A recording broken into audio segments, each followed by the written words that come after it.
e Barry Bednar nasceram nos Estados Unidos, onde se conheceram e começaram a namorar. Em 1996, eles se mudaram para o Reino Unido, pois Barry havia sido contratado para ocupar um cargo importante numa empresa petrolífera.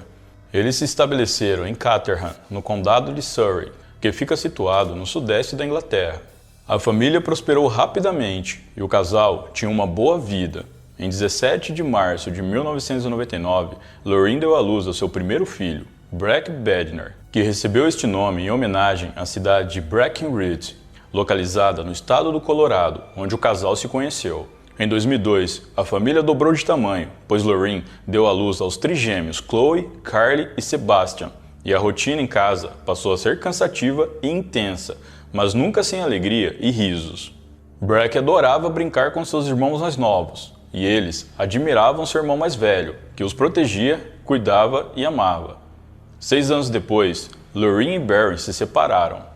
A princípio, a separação foi amigável, e não há muitos detalhes sobre o que teria acontecido. Mas Lorraine e os 4 filhos ficaram em sua casa em Surrey, e Barry se mudou, mas continuava visitando os filhos com frequência. Apesar de não morar mais com os filhos, Barry era um pai muito presente, se dedicando principalmente em dar a melhor educação para eles. Breck era muito apegado ao pai e costumava passar os finais de semana na casa dele. Ele tinha um verdadeiro orgulho de seu pai e o amava mais que qualquer coisa em sua vida. Com o passar dos anos, Breck se destacava cada vez mais na escola. Ele era muito popular e fez parte do corpo de treinamento do exército para jovens de sua idade. No tempo livre, ele gostava de jogar no computador e conversar com seus amigos online, usando um programa chamado TeamSpeak. Lorraine, mãe de Breck, conseguiu um emprego como professora assistente em uma escola primária local e começou a namorar. Frequentemente, ela recebia amigos em casa para festas e reuniões. A família e a igreja juntos todos os domingos e, de forma geral, a vida deles era tranquila e aconchegante. Em março de 2013, quando Breck completou 14 anos, ele começou a mudar. O jovem passou a se isolar e parecia sempre triste. Quando Lorraine o obrigava a sair do quarto, o garoto se transformava, e não demorou muito para ele começar a agredi-la verbalmente. Tudo o que ele queria fazer era só jogar e conversar com seus amigos online, e devido a isso, suas notas na escola começaram a cair. Ele parou de ir à igreja e não frequentava mais o corpo de treinamento do exército, coisa que antes adorava fazer. Lorraine logo percebeu o que estava causando essas mudanças no comportamento de seu filho. Breck estava sendo influenciado por um jovem chamado Louis Dennis e fazia parte do clube exclusivo de jogos online. A mulher sabia que vários amigos de Breck faziam parte do clube, mas ela nunca tinha ouvido falar de Louis Dennis. Mãe e filho passaram a discutir com mais frequência, pois Breck reclamava que não deveria fazer as tarefas domésticas se não fizesse bagunça e que não deveria mais ir à igreja, segundo ele, porque seu amigo Louis disse que ele não deveria fazer nada contra a sua vontade. O que Lorraine não sabia era que Louis tinha 19 anos e era um estudante de engenharia da computação desempregado, que passava dia e noite jogando jogos online e conversando com um grupo de 6 meninos mais novos. Apesar da idade, Louis, por sua aparência, parecia ter a mesma idade de Breck. Ninguém sabia quem realmente era Louis Dennis. Ele havia saído da casa de seus pais quando tinha 16 anos para morar sozinho e aparentemente se mantinha financeiramente fazendo streaming. Pelo que se sabe, ele não tinha amigos fora da comunidade de jogadores online e controlava o chat do TeamSpeak, do qual Breck participava. Louis parece ter ficado encantado quando viu o poder que exercia sobre Breck e seus amigos. Para impressionar os meninos mais novos, ele inventou uma série de mentiras, dizendo que era multimilionário e trabalhava como agente secreto para o Departamento de Defesa dos Estados Unidos. Dependendo do dia, ele dizia que estava falando com os garotos de Nova York, Dubai ou Síria, quando na verdade morava em um pequeno apartamento na cidade de Grace, na Inglaterra. Os meninos, sendo jovens e facilmente impressionáveis, aceitavam tudo o que Louis dizia a eles como verdade. Ele gostava de manipular e virar os meninos uns contra os outros, e como controlador do chat e do servidor do jogo, ele podia expulsar os membros sempre que quisesse, e usava isso para ter os garotos cada vez mais sob seu controle.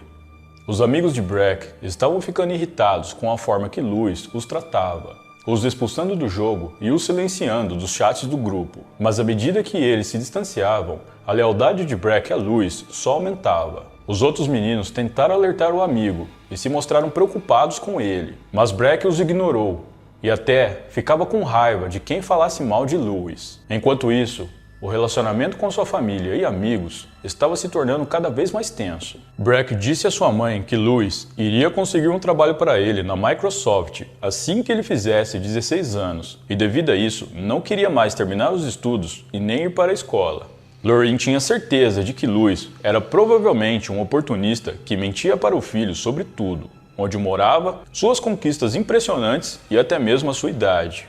Para restringir a comunicação dos dois, a mulher tentou limitar o seu acesso à internet, mas não adiantou. Temendo pela segurança de Breck, em 17 de dezembro de 2013, Lorraine ligou para a polícia de Surrey e expressou a sua preocupação.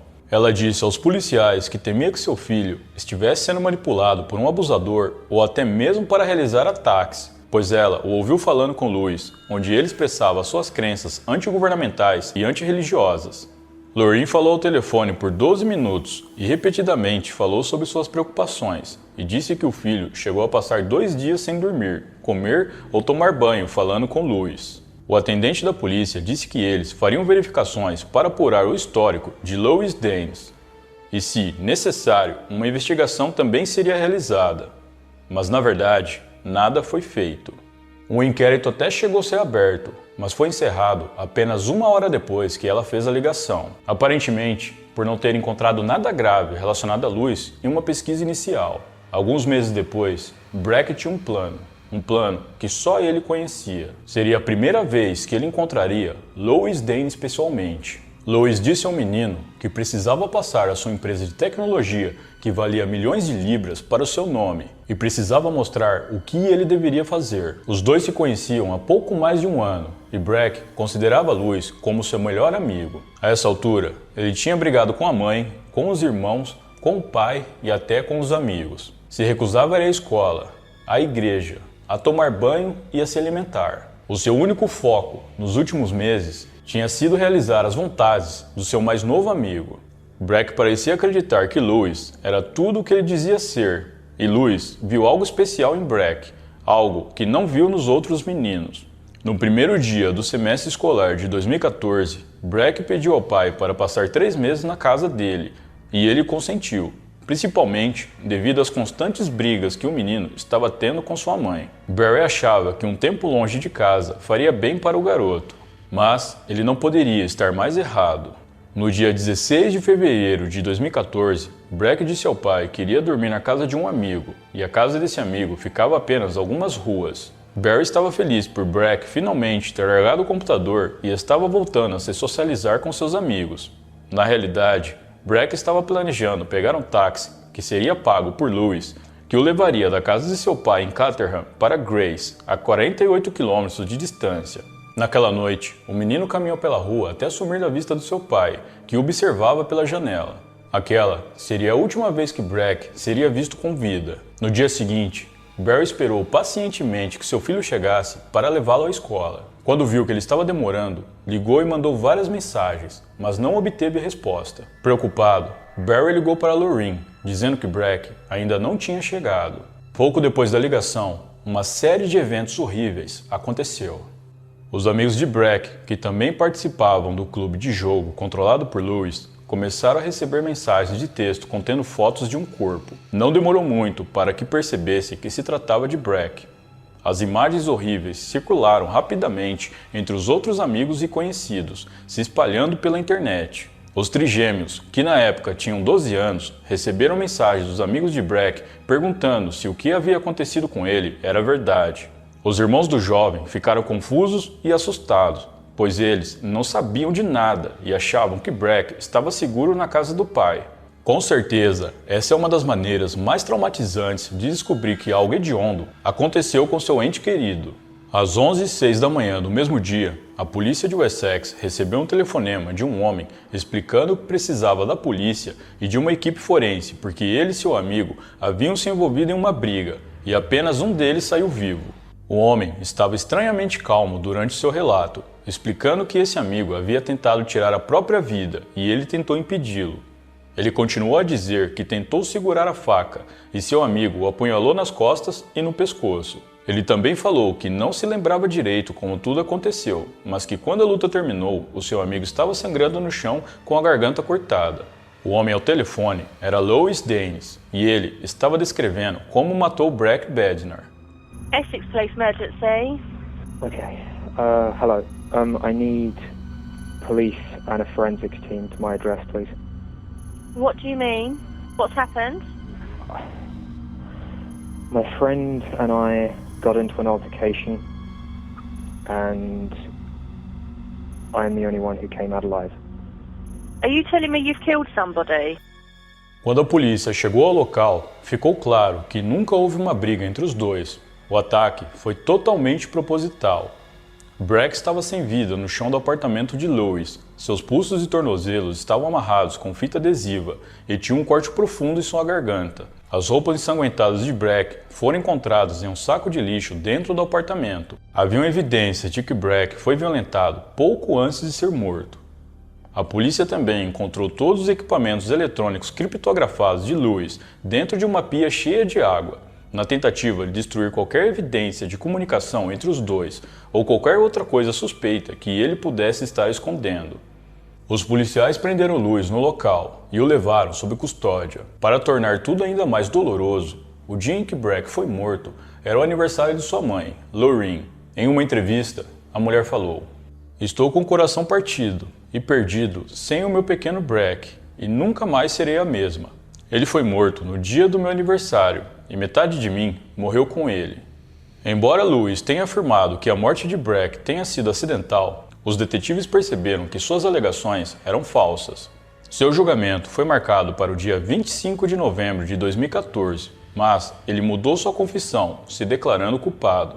Durante a audiência, os promotores falaram da natureza absurda e sádica do crime, citando que Louis preparou tudo para a morte do menino, comprando fita adesiva, preservativos e seringas pela internet dias antes do crime. O julgamento e sentença de Louis ocorreu em 12 de janeiro de 2015 e ele foi condenado a 25 anos de prisão. A família protestou da decisão e decidiram processar o Departamento de Polícia de Surrey e o Essex por não protegerem seu filho, após Lorraine ter relatado suas preocupações com um atendente da polícia.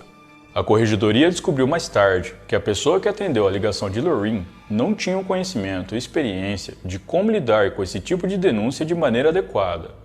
Em uma pequena consulta pelo nome de Louis Danes no banco de dados da polícia, era possível saber que ele já havia sido acusado de abusar de um menino 3 anos antes. E devido provarem uma sucessão de erros da polícia em não investigar a queixa da mãe, os pais de Breck receberam uma compensação financeira do Estado. Segundo o juiz, este foi um erro devastador e que pode ter levado à morte do jovem. O caso ganhou repercussão nacional e o Departamento de Polícia de Surrey promoveu mudanças que garantissem que o que aconteceu com Breck não aconteceria com outra criança novamente. Essas mudanças incluem uma lista de verificação de pessoas acusadas de abuso e treinamento ostensivo e permanente para os atendentes da polícia. Breck foi enterrado no cemitério de St. John no dia 17 de março de 2014, exatamente no dia que completaria 15 anos de idade. Um fundo memorial foi criado em nome de Breck, que arrecadou mais de R$180 mil em apenas algumas semanas, e os pais do menino divulgaram a seguinte declaração: "Como Breck tinha uma grande paixão pelas possibilidades oferecidas pelas inovações em computação, usaremos esse fundo para apoiar a educação na informática para jovens, incluindo o uso responsável da tecnologia. À medida que a nossa família se recupera do choque inicial e da dor da nossa perda, podemos começar a desenvolver nossos planos para usar esse fundo, tanto para ajudar os outros, quanto para homenagear a memória do menino talentoso que todos nós amamos." Em janeiro de 2016, um documentário sobre a história de Breck, intitulado Murder Games, foi ao ar na BBC. Sem sombra de dúvidas, a internet é uma ferramenta excelente nos dias atuais, mas além de jogar virtualmente com esses amigos, viva a vida de verdade. Se encontre com as pessoas que você gosta na vida real. Infelizmente, podemos dizer que Breck